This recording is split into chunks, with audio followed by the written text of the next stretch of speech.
Aloha and welcome to Island Connections. I'm Ibrahim Aoude. Palestine, BDS. We shall say what that means in a bit. I'd like to welcome George Hudes, community activist. Thank you for coming over. And Noel Kent, professor of ethnic studies at UH Manoa. Thank you for coming over to discuss this important topic. So BDS, Boycott, Divestment and Sanctions. So George, would you like to start off? How did you become involved with BDS and support for the Palestinian people and all of that? Well, the actions of Israel and the results of Zionism in Israel and Palestine have been a concern to me ever since I was a small boy growing up in a religious Jewish household in the United States. My parents were survivors of the Second World War, European. And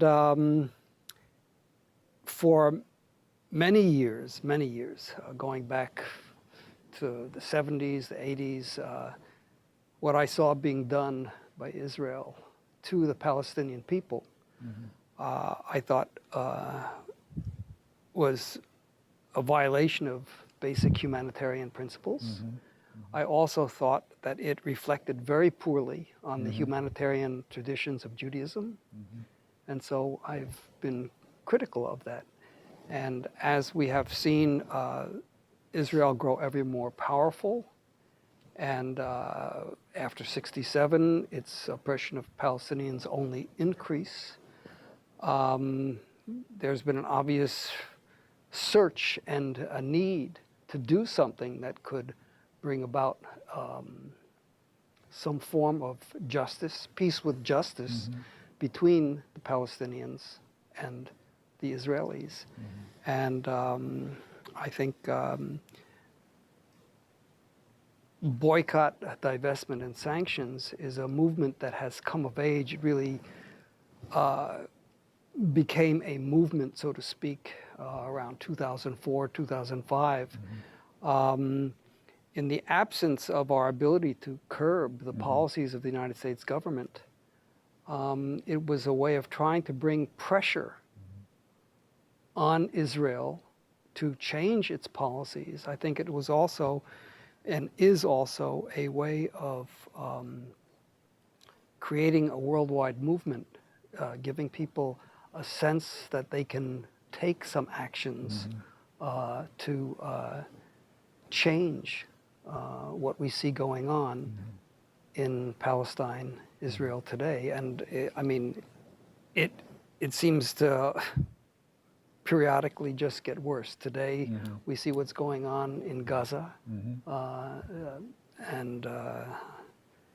So in any case, I think it's one of the few tools that we really have to try to perhaps influence what's going on over there. Very good.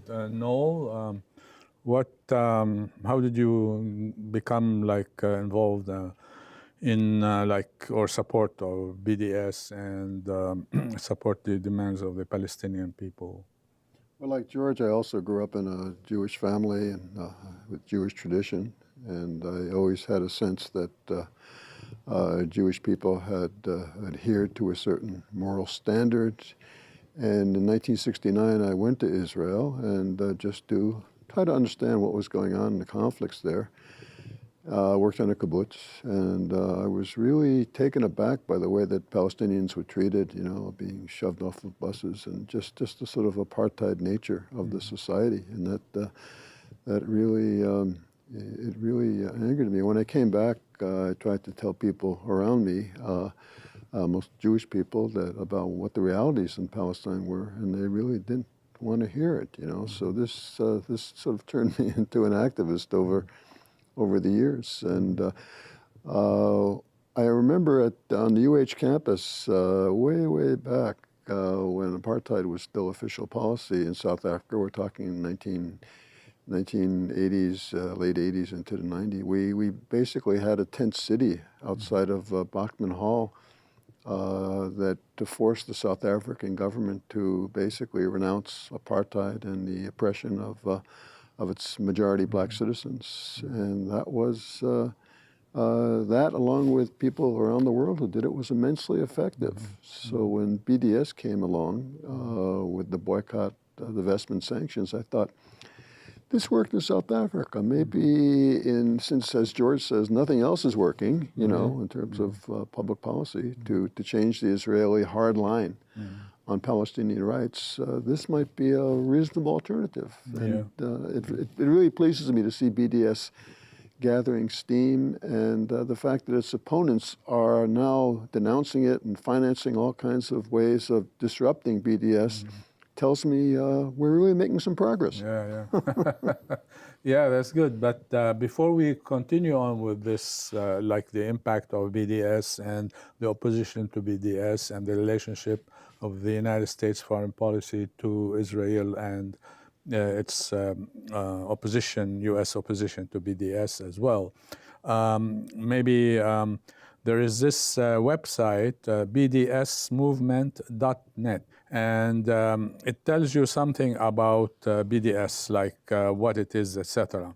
I will just read a little bit here and there. Israel maintains a regime of a settler colonialism, apartheid, and occupation over the Palestinian people. This is only possible because of international support. Governments fail to hold Israel to account, while corporations and institutions across the world help Israel to oppress Palestinians. So this is like bdsmovement.net. The interesting thing, if I say something about boycotts, divestment, and sanctions in there, says boycotts involve withdrawing support for Israel and Israeli and international companies that are involved in the violation of Palestinian human rights, as well as complicit Israel's sporting, cultural, and academic institutions. So this is an interesting thing, because I want to ask you, Noel, like we had the Department of Ethnic Studies be part of a larger boycott, academic boycott for Israel. And in fact, some Israeli professors were in support of that boycott of, academic boycott of the State of Israel. Could you say something about that before we go further? Well, this is really gathering a lot of momentum, and now we see the Association of American Studies coming out, as supporters of BDS, and it's there are lots of student senates around the country. The whole University of California system, it seems, has come out very strongly for BDS. So we're really gathering momentum here, and people are beginning to realize this is a huge issue. After all, we're the country that provides, some $3 billion a year in military and other types of aid to the Israelis. So we're basically complicit. We're accomplices in this whole regime of oppression and terror. So we need to do something. Yeah. So that's like the boycotts, right? The divestment, and I read a little bit, divestment campaigns urge banks, local councils, churches, pension funds, and universities to withdraw investment from all Israeli companies and from international companies involved in violating Palestinian rights. So this is interesting, Josh, because I know you were, and Noel, part of a campaign to try and have like the UH Foundation. Oh, yes. So could you say something? Yeah, that goes back about 5 years Yeah, now. yeah. We had several hundred people sign a petition to the University of Hawai'i Foundation to divest, in other words, not invest resources. That's a fundraising arm of the University of Hawai'i. And to not make investments in companies, organizations, countries that are in violation of international standards of human rights. And this was across the board. Yeah. And we tried to appeal to them on the basis of the motto of the University of Hawai'i, above all nations, humanity. Right. And when we sat down, when we presented our petition to the leadership of the University of Hawai'i Foundation, they basically told us, listen, our job is to make money. And we really can't consider those types of issues, human values and all of that. We're here to make money. And that's, I think, a response that many attempts to change university policies, investment policies, have been met with. I think some churches have been responsive. Quite a few. We have the United Church of Christ. We have Lutheran Church. We have the Presbyterian Church.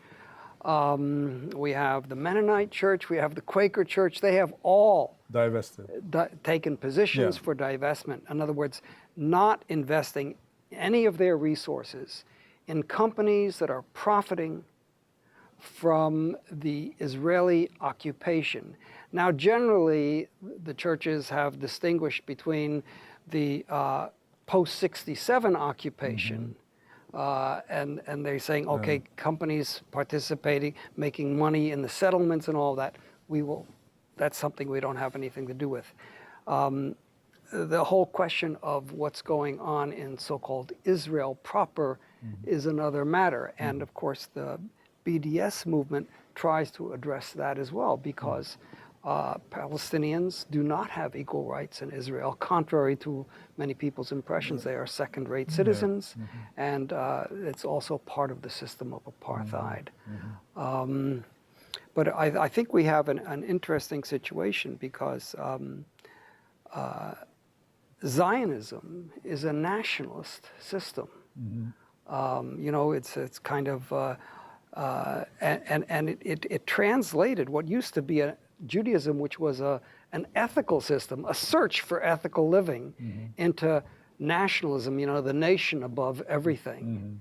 And I think that's why many, you have Jewish organizations which have also become critical and do endorse BDS, such as Jewish Voice for Peace, because they see a gross violation of the principles that they believe their own culture or faith to stand for. So so it's like Zionism that leads the ideology and the movement that leads Israel, the state of Israel in Palestine, is actually a nationalist one, and it has like kind of hijacked Judaism, and talks about morality and ethics, but is far from the morality of ethics of Judaism. I would agree with that. And I think some of the reaction to BDS that we see around the country today, we see states enacting legislation. We see an act in the U.S. Congress basically trying to prohibit people from endorsing BDS.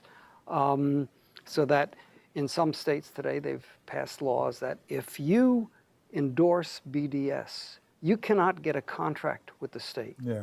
And in the U.S. Congress, we have a piece of legislation which is co-sponsored by Colleen Hanabusa that says, that you can actually be put in prison. It's a criminal act to advocate for BDS. There goes the First Amendment. And interestingly, the ACLU came out with a very strong opinion that this is in violation of fundamental rights of free expression. And the way that they have tried to justify these oppressive actions at the state levels and at the congressional level is by conflating Judaism and Zionism, and by calling BDS anti-Semitism. It is not anti-Semitism. You have many Jews who are in favor of BDS.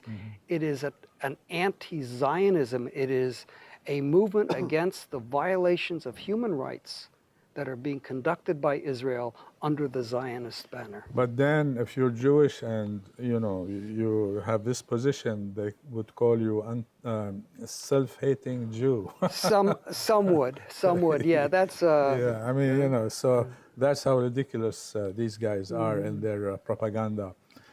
So before we go further, we covered boycotts, divestment, in terms of by way of introduction. Now sanctions.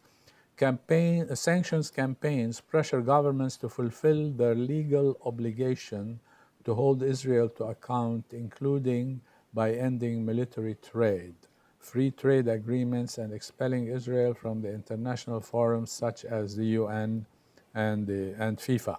FIFA is huge, just to let people know. And then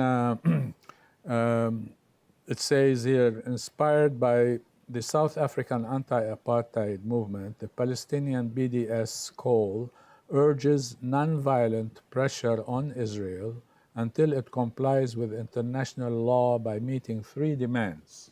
I mean, that's the one. 1, ending its occupation and colonization of all Arab lands and dismantling the wall. I mean, so here we're talking about international law recognizes the West Bank, including East Jerusalem, Gaza, and the Syrian Golan Heights as occupied by Israel. Okay, so that's the Arab lands. Not all of them are Palestinian. The West Bank and Gaza are Palestinian. But of course, the West Bank includes Jerusalem as well. Okay, so could you, Noel, say that? I mean, why should Israel maintain its colonization of Arab lands? I mean, Gaza and the West Bank. Right? It's not working. Yeah. I mean, what Israel has signed on to, even though the Israelis may not realize it, is a war in perpetuity, an endless war, which they can't possibly win. This will definitely go on forever and ever. And now we see the Palestinians being nonviolent. In the latest episode, during the Intifada, there was a certain amount of violence by Palestinians, but it seesaws between violence and nonviolence, but the conflict is always there. And meanwhile, it brutalizes Israel. It brutalizes Israeli society. The soldiers who carry out the suppression and are being, they're being dehumanized in very basic ways. So, this is a society which proclaims itself to be humanistic and is in the process of brutalization. Unless the underlying grievances around land and equality and health and equal access to education, which the Palestinians are claiming, unless Israel is willing to deal with those in a very serious way, which they never have been, this war will never end. Yeah. I say, like, the call for boycott, divestment, and sanctions. In 2005, Palestinian civil society organizations called for boycotts, divestment, and sanctions, BDS, as a form of nonviolent pressure on Israel.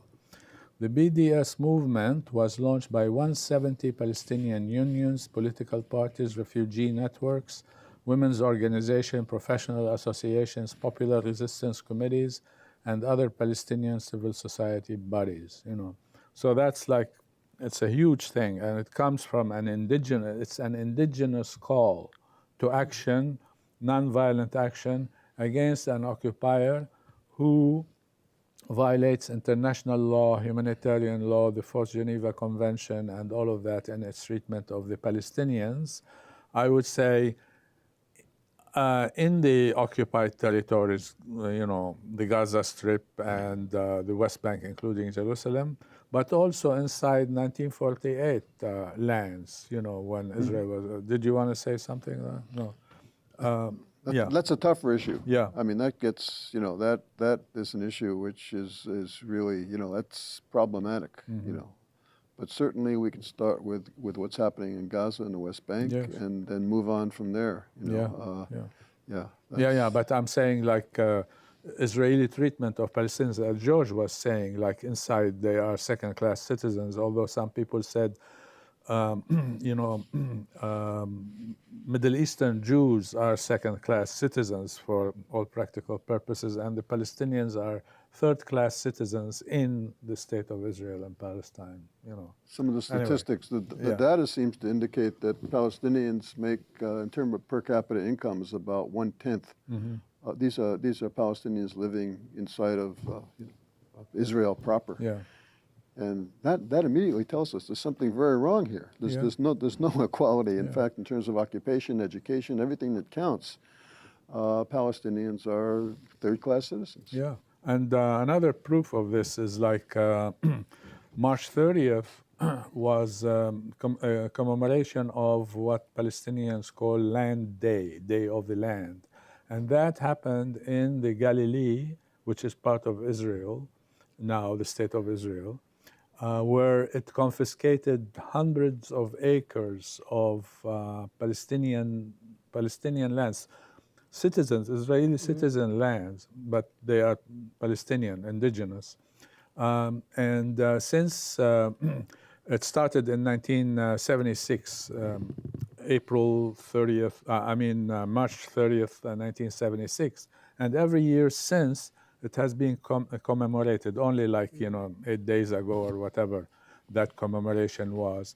And a lot of, Palestinians in the West Bank, the Gaza Strip, and refugee camps in Lebanon and in the state of Israel proper were like demonstrating and rallying in commemoration of Land Day. So that shows also that actually Palestinian citizens of the state of Israel are treated badly and their lands are being confiscated and all of that. Well, getting back to the demands of the BDS movement. Right. And one of the three central demands is full equality for Arab Palestinian citizens of Israel. Now, Arab Palestinian citizens in Israel make up about 20% of the population of Israel, but they are not, we really need to understand that they are in no way equal. While they are citizens of Israel, their nationality is not Israeli. Their nationality is Palestinian Arab. Right. And there are different laws that apply to Palestinian Arabs than apply to Jews. There are approximately 70 laws that very much discriminate against the Palestinian Arab population or citizens of Israel. And of course, hundreds of thousands of Palestinians lost their land to Israel. They were never compensated for that. And even those Palestinians who today are citizens of Israel live in what's supposedly the borders of Israel, though they never defined their borders. They had their lands taken away from them, but they've never been able to get back on those lands. They've never received compensation. And the lands that are available for housing and development in Israel today, they have some legal mechanisms. A lot of that is controlled by the Jewish National Fund. And the Jewish National Fund, its mission is to provide lands just for Jews. And Israel turns over management of many of its lands to the Jewish National Fund. And so the only new communities that are built are for the Jewish population of Israel, not for the Palestinian Arab population. There has literally not been one new community built for Palestinian Arab citizens of Israel, whereas all the and all the new towns and all that, that's for the Jewish population. So what we have is greater and greater concentration of population. We have the development going vertical. Much of it they can't get permits for, so it's illegal. And when appropriations are made to the different communities in Israel, I think the Palestinian communities overall get about 40% of the amount that the Jewish communities get. So it's a way of making sure that poverty reigns and inequality reigns.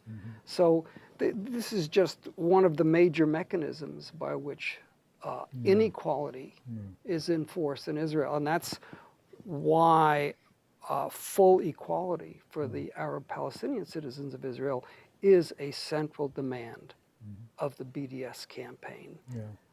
Yeah, I mean, this is very important because, I mean, probably this is the only country in the entire world that has two kind of levels of being part of the state, which is you are a citizen, but the Palestinian is a citizen but not a national, you know. So there are citizens and nationals are, you know, higher grade than the citizens, because the national is also a citizen, So, and that's like discrimination. I mean, apartheid through and through.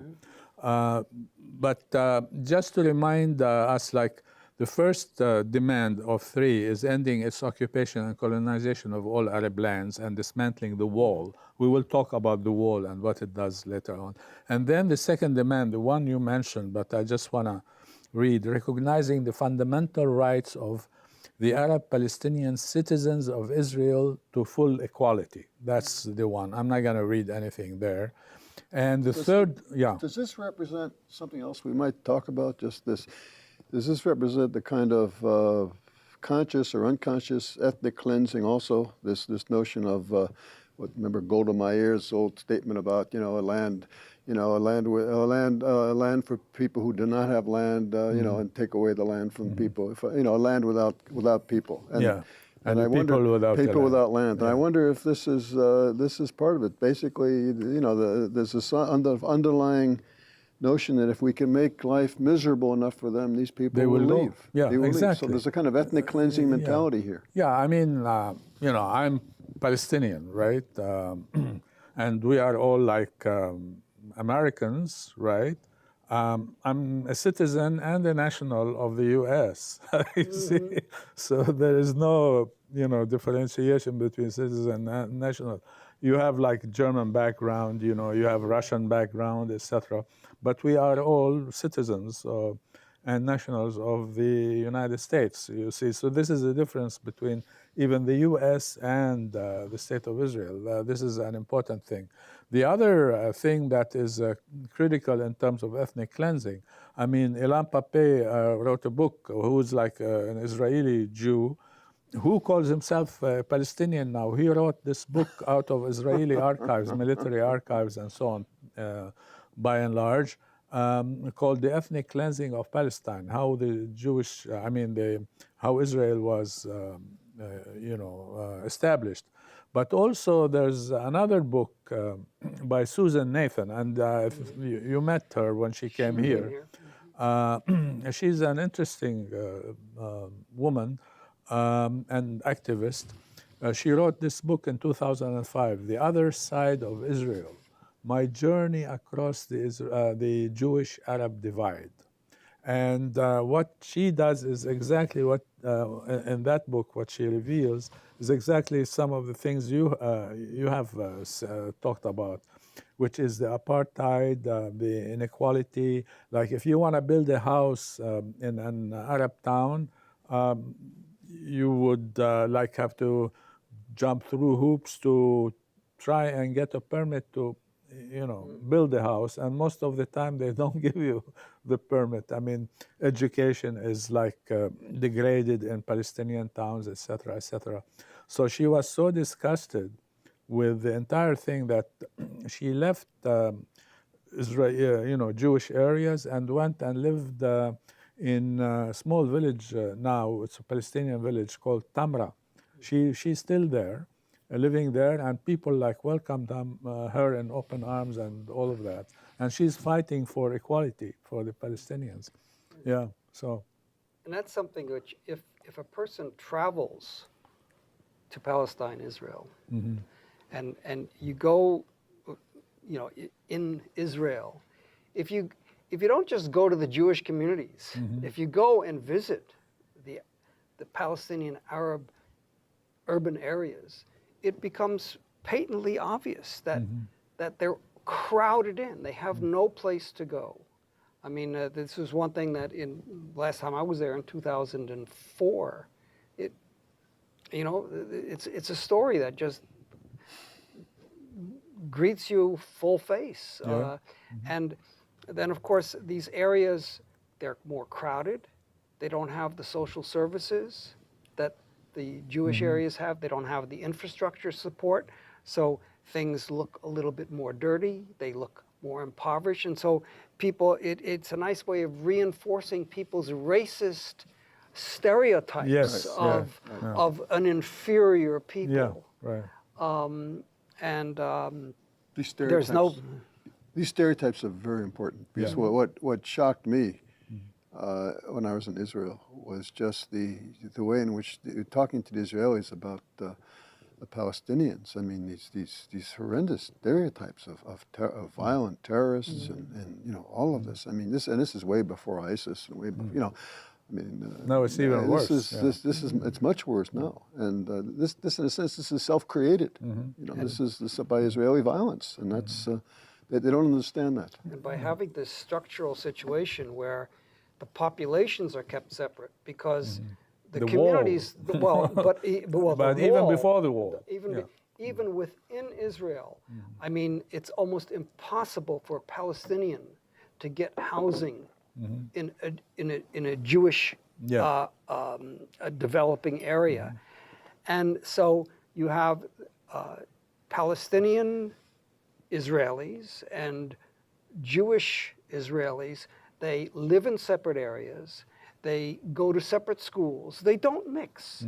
And so it's very easy to nurture negative stereotypes of the other and to reinforce the kind of prejudice and hatred that feeds a kind of Zionist exclusivity. And this is what you can see going on throughout Israel. One other example are the Bedouins of the Negev, I mean, they have been, I've been watching some programs on them. They have been like relocated, actually dislocated and relocated several times, like some of them 4 or 5 times, And why? Because the Israeli state would then want to take their land and build like, a settlement on it, or what I call a colony, actually, So they move them, and they keep moving them, and they don't give them running water, all kinds of stuff, no schools, nothing, And it's still an ongoing thing, even to the point that some Israeli Jews are, trying to support the Bedouins against Israeli practices, Israeli state practices. I mean, to that extent, it is like so outrageous that even Israeli Jews are trying to protect and support the Bedouins in their demands. But of course, the state wins all the time because the Bedouins are not armed and they don't have F-16s and all of that, So that's an interesting thing. But the third demand of BDS is respecting, protecting, and promoting the rights of Palestinian refugees to return to their homes and properties as stipulated in UN Resolution 194. And that has been like passed several times thereafter in the UN, but of course the State of Israel does not, comply with that. I mean, this is a very important thing. And I want to say something like as a historic note, is that when the State of Israel was established, it wanted to get into to join the United Nations, So the conditions for it to join the United Nations is to have the Palestinian refugees return to their homes. And they said, yes, we'll do that. And then up till now, they haven't done that. So, I mean, this is an interesting thing. How, in your judgment, that the State of Israel can get away with all of that, that even South Africa was ultimately unable to continue? How? Well, I mean, I mean, it has why and how? With power and injustice. Yeah. I mean, of course, Israel says, well, if we did that, we wouldn't be a Jewish state anymore. But it's very interesting that, with the establishment of Israel, it was almost necessary for Israel to drive out many of the Palestinians in order to have a majority. And that was one of the aims of the war. Yeah. You're not justifying this, you're just saying that that's what they were thinking. I mean, Ben Gurion was thinking that. That was the logic, to have a Jewish state. Pape talks about that too. But what's happened today with the control of Gaza and the control of the West Bank and the control of East Jerusalem, Israel now rules over a territory where there is a majority of Palestinians. And these were figures that the Israeli military just came out with, that there are something like 6 in that whole area that Israel rules over. And they rule over Gaza. It's a prison. Yeah, it's an open-air prison. Yeah, an open-air prison. But the area that Israel rules over has approximately 6.8 million Jews and approximately 7.1 non-Jews, mostly Palestinian Arabs. So that nightmare of Israel, of not having a majority of Jews, has come to pass in spite of all of the military might and oppressive policies of Israel.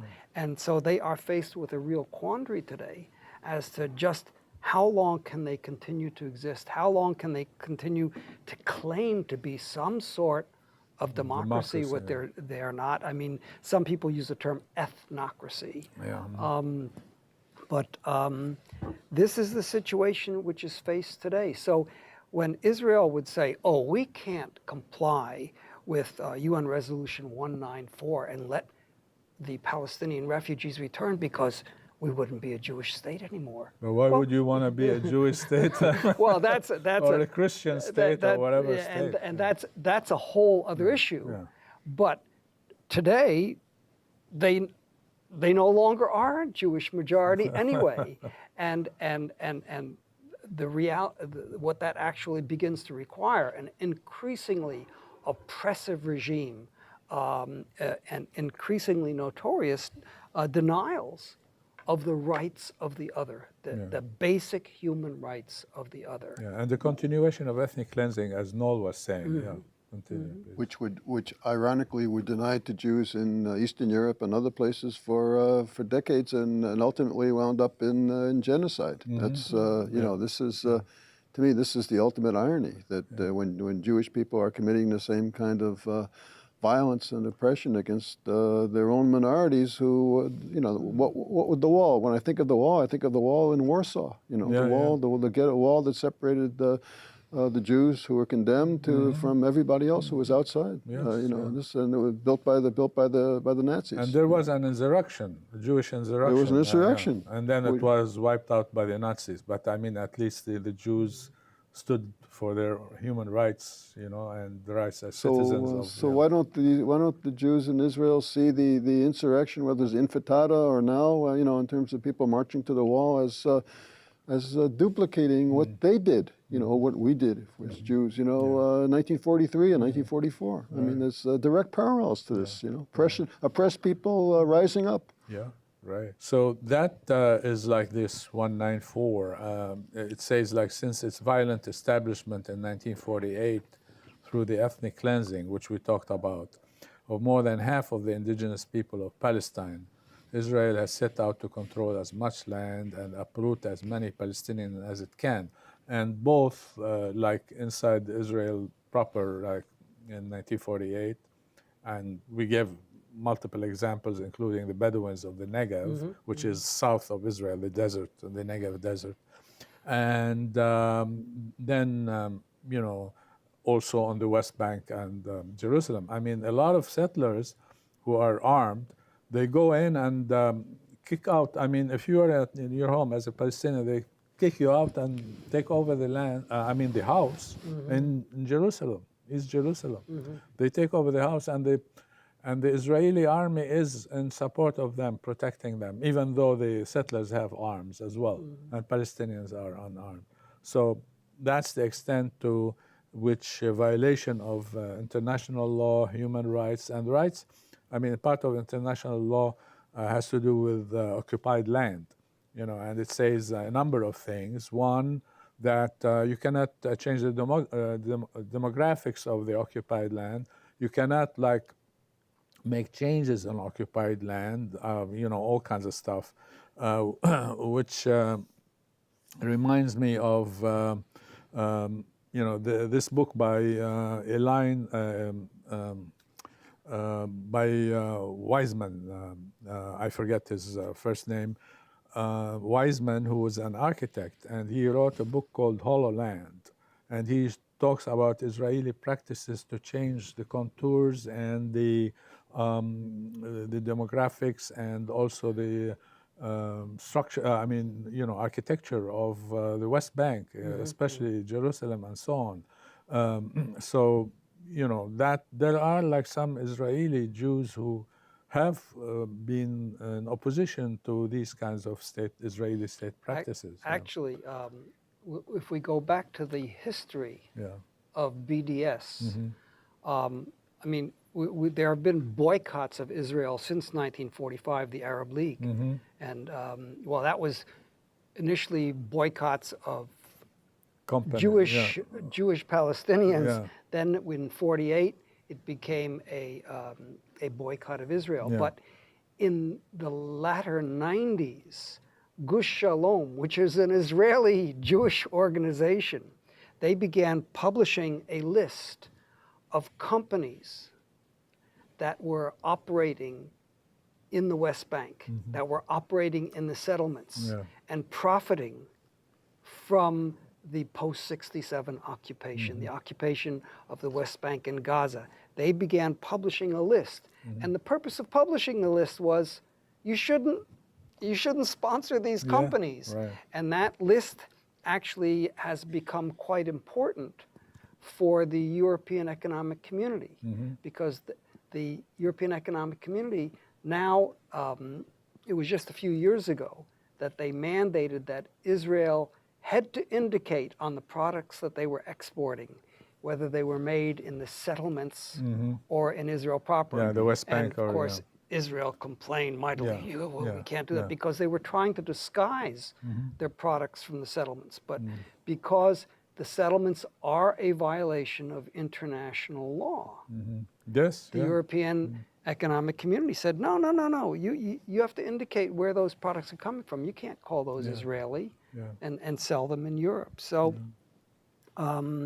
these are different aspects now of BDS. Now, the European Economic Community does not condone BDS. Yes. But yet, the very same principles that BDS is founded upon are what informs that labeling requirement of the European Economic Community. Yeah, and that shows like, changing demographics. Like if you have now about 700,000 Jewish settlers in the West Bank, you figure out where did they get the land from to build those settlements?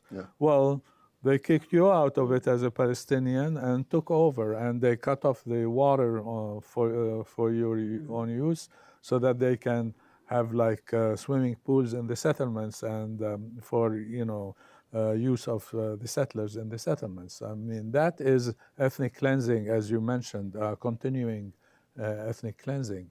Another example which we talked about is what's happening in East Jerusalem.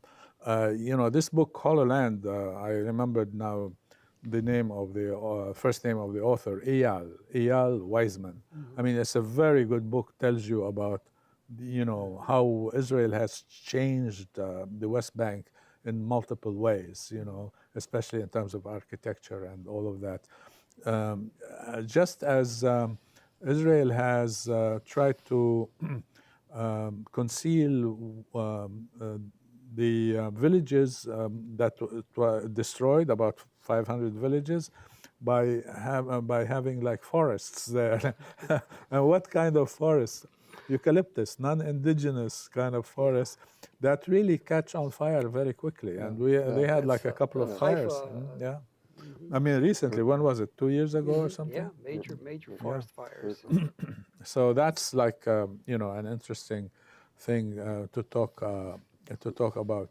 Yeah, we might think about another irony here: the fact that the Israeli oppression of Palestinians is contributing to, basically, is probably driving anti-Semitism more than any other factor. And we don't hear any the people who are denouncing BDS as being anti-Semitic. We don't hear anything from that at all. You know, they don't want to deal with the whole question that among among Arab populations, Muslim populations around the world and other places, Jews are being identified as people who are anti-Muslim. You know, and this is a real problem. You know? It is a problem, of course. And most of that is coming out of the their reaction to what Israel's doing vis-a-vis the Palestinians. And I mean, if we want to reduce anti-Semitism around the world, we need to basically hold the Israelis accountable and put pressure on them to make huge changes in their policy. I mean, I think that. Yeah. But you know, I mean, I know from Palestinian perspectives that actually Palestinians are willing to live with the Jews in the state of Israel. I mean, in that region. On an equal basis, like that's one of the demands of BDS. I mean, it's a non-violent thing, and these kind of three demands are not outrageous. You know, I mean, one of them is ending its occupation and getting rid of the wall. The other one, equality, as you mentioned, and the third one is return of the refugees. And that leads us to maybe talking about Mr. Trump. And do we have to? Yeah, I mean, in terms of Jerusalem. In terms of Jerusalem, true. you know. Yeah. So any thoughts on that and how it might, because he talks about the deal of the century and to solve the Palestinian problem. You know, I mean, Palestinians are care about the black, the African American problem in America. You know, and the there was problem. an South African blacks problem in South Africa. No, I mean, they want to solve it. I mean, but not in terms on an equal basis, on an equality basis or whatever, but in terms of here, take these crumbs, you Palestinians, shut up, and then let's get on with it, that kind of stuff. I don't think anything that the current president of the United States has proposed goes to even recognizing the problem, no less solving the problem as it exists in Palestine, Israel today. It's total fantasy and catering to certain powerful interests, whether those are evangelistic Christians or Zionist Jews or Christian Zionists or Christian Zionists. Yeah. So it will only exacerbate the problem. And in fact, it has done that. I mean, what's happening, when he mentioned Jerusalem and Jerusalem, the Palestinians in Jerusalem erupted in opposition to this thing. And now what's happening in Gaza and other places in terms of the right of return, and we want to return home, And especially because Trump is talking about May 14th or 15th coming up, he would move the U.S. Embassy to Jerusalem, which meaning he recognizes all Israeli violations of international law, and he puts his stamp on all violations of international law. I think for him, there's so many details that he doesn't address. So this is one of his, when he puts something on Twitter or it's just a comment off the wall. I mean, just where it would be built, it might take years in order to build it. Right. I mean, so, but it certainly is just the announcement itself exacerbates the problems. Well, U.S. policy, throughout the Middle East is really heightening disaster. tensions. And I mean, this is one of the most explosive areas, if not the most explosive area in the world. The U.S. and Russian military are operating very, very close to each other, supporting different sides in the Syrian conflict. I mean, this could be a conflagration. I mean, we really have to tread very, very carefully. And apparently, there's an emerging U.S., Israeli, Saudi axis, which is attempting to put as much pressure as possible on Iran.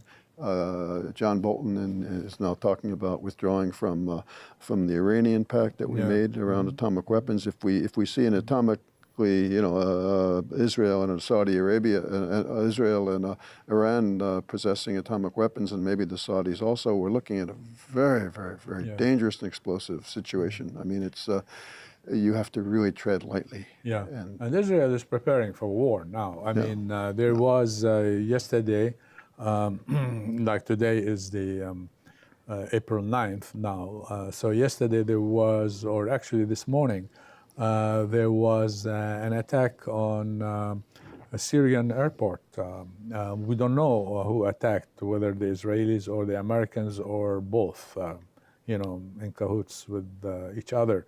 It will be revealed, in a few hours from now, probably. But it's interesting that the Israelis are preparing for war.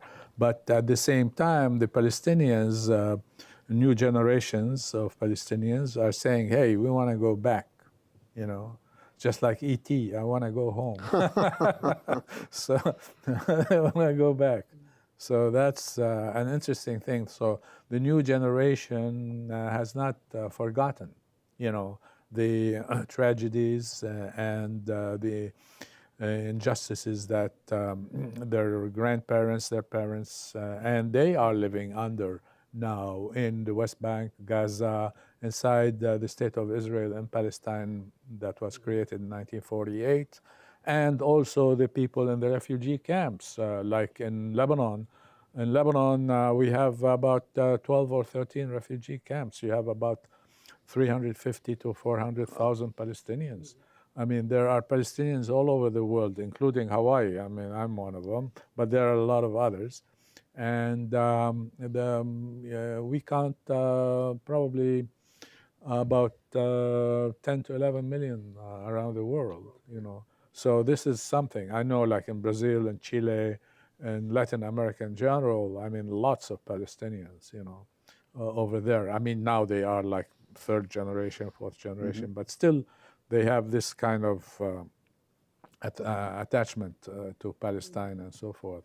So this is what is happening is not something that would resolve the situation, because you cannot do it via oppression and repression and all of that. So hopefully BDS would be something that more people come to support and act up, according to those indigenous Palestinian civil society demands for that. So that is, I think, an important thing.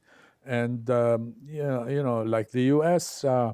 Vetoed something in the, resolution in the UN Security Council just a few days ago, because that resolution was to condemn Israel for its shooting at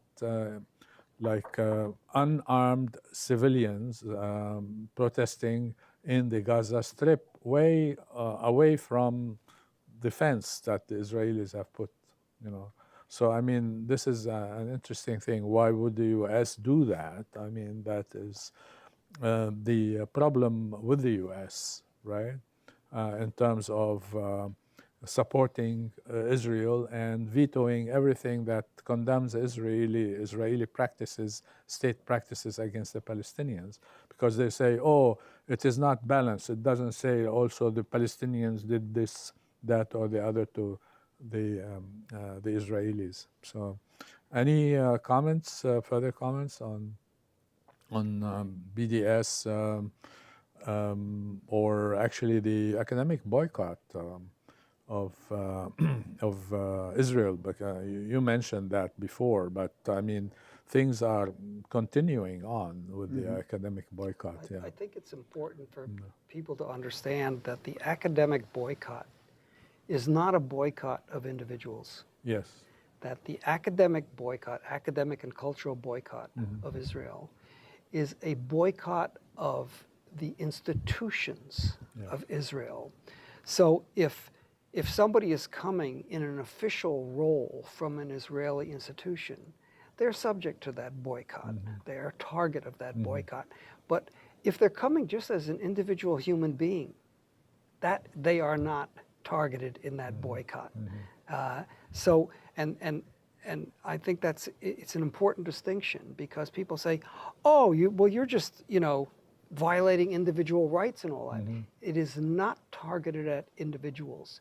It is targeted at Israeli institutions, because those Israeli institutions play a role in the injustices that we see taking place in Palestine, Israel today. And so, but if a person can be invited to speak as an individual if they're not in that institutional role. Yeah. No, I mean, this is an important distinction. And Zionists, supporters of the State of Israel, try to conflate this and say, it's anti-intellectual and this, that, and the other. But that's why I'm glad you mentioned, but I first mentioned that even Israeli professors are in support, not all of them, but some are in support of this, because these guys would be welcome to come and talk at my department, for instance, whatever, but not, as representatives of like Hebrew University or Tel Aviv University or whatever, that were accomplices, have been accomplices in the violation of international humanitarian law against Palestinians and all these practices. So I think this is a very important thing. We have nothing against, Israeli professors who would come and, talk and all of that, so long they are not, attached to that kind of university or representatives of that university. Yeah. I'm really proud of the leading roles that people in the academy, universities and colleges around the United States and other places have played in building the BDS movement, and in the face also of, some of them have been ostracized, pressures have been, are there, to make them withdraw. There's a very well-financed movement by various billionaires and such to not only to discredit them, but to basically ostracize them. Yeah, discredit BDS and any Palestinian activism in the U.S. People have resisted this, and because they have real moral concerns about what's happening in Israel. That's to be saluted. So morality and ethics trumps those kinds of things, those kinds of pressures, and certainly in defense of Palestinian human rights, national rights, and in support of peace, world peace, as you mentioned. I mean, this is a volatile area, the Middle East, especially now. And, Israel is preparing for war, of course, to defend itself, all this kind of propaganda we should be able to unmask, and unveil at this point. So it behooves us all to look at BDS and look at the Palestinian struggle for independence and for return to Palestine in support, or in compliance with the human rights and international law. And that's the way it should be. So more information, you can go to bdsmovement.net. So thank you for coming. We're flat out of time. And mahalo nui loa, and see you next month. Aloha.